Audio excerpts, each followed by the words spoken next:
everybody, welcome. CindyALewis here. It is time for the Friday giveaway for May 1st. I'm announcing the winner for this wonderful set of dried flowers. These are actual dried flowers and they are really pretty.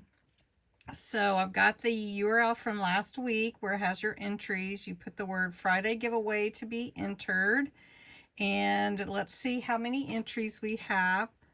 101. Wow, you guys really like these dried flowers. Okay, well, let's pick a winner. It goes pretty fast. And the winner is Lori H. Congratulations, Lori H.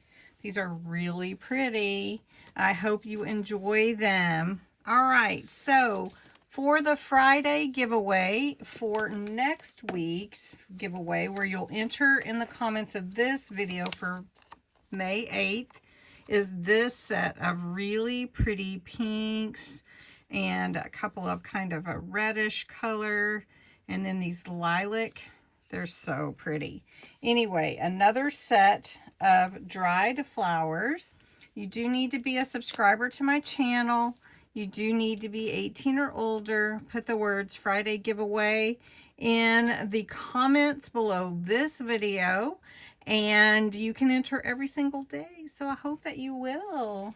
And this is a wonderful present for Lori H. So thanks so much for watching, everybody. Have a great weekend and watch for more videos.